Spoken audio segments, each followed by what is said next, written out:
Welcome to Poland Daily History with me, Nicholas Richardson.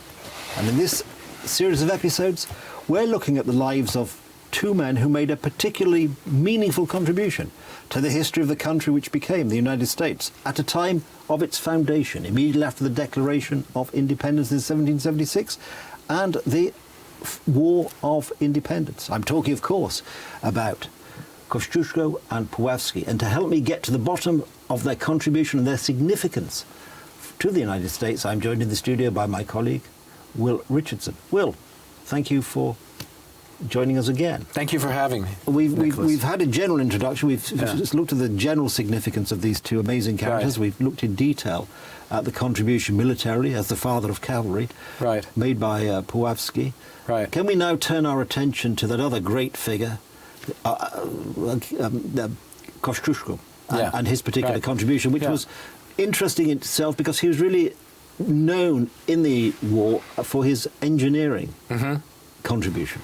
Well, it calls to mind immediately when I think about Kosciusko and his engineering skills. It reminds me immediately of that famous British film Zulu, where there's an engineer without the engineer organizing the defenses, the small contingent of British, I think mostly Welsh soldiers, would have been overrun easily by the Zulu army. Oh, yes, exactly. Well, Kosciusko was also an essential engineer. Remember that at this time, the Americans had very little competency in many of the arts of war, and one of those fundamental ones is engineering, defensive engineering, and of course this was Kosciusko's training.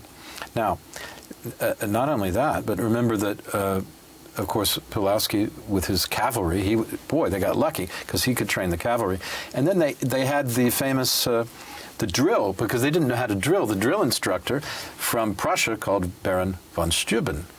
So the Americans were lucky to have three.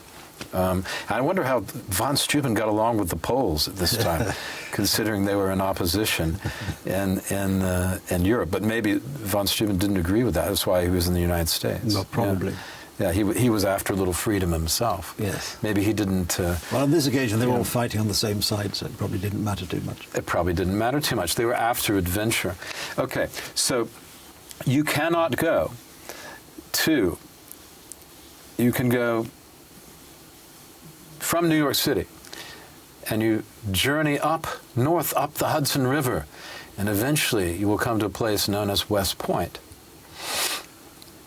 West Point sits on a cliff over the Hudson River, and the defensive works that were built there were designed by our man, Kosciusko. He spent 2 years doing it as well. Yeah, so you can't go to the United States Military Academy without paying tribute every day of your waking life, and probably in your dreams, to Tadeusz Kosciusko. Kosciusko, yes. Yeah, and this is, again, an amazing tribute. And of course, we have a lot of cities, like as with Puławski, we have a lot of cities named after, towns named after Kosciusko. And in Australia, they even have a mountain. The tallest mountain is called Kosciusko. So the legacy of Kosciusko lives today, just as Puławski's does, in the naming of things and statues and remembrances. It's also important to remember that both Kosciusko and Puławski, being about the same age, were involved in the same kinds of rebellions, or it seems silly to call them rebellions, or even uprisings, because it's their country. Let's say defensive campaigns of their own country against the interlopers, the invaders, from the tripartite invaders from Austria, less of a problem, but particularly the Russians and the Prussians. And particularly the Russians. And particularly the Russians were the most vicious. Certainly in terms of Kosciusko's career. The most vicious as well. Yes. And yes. So both Puławski and Kosciusko had reason to have learned and practiced the arts of war in an organized fashion, and often against great odds, more than the Americans had. So their contribution was immediate. Thank you. Well, I'm going to have to stop you there, but we'll be back for another episode. Don't panic. As usual, the clock's defeated us.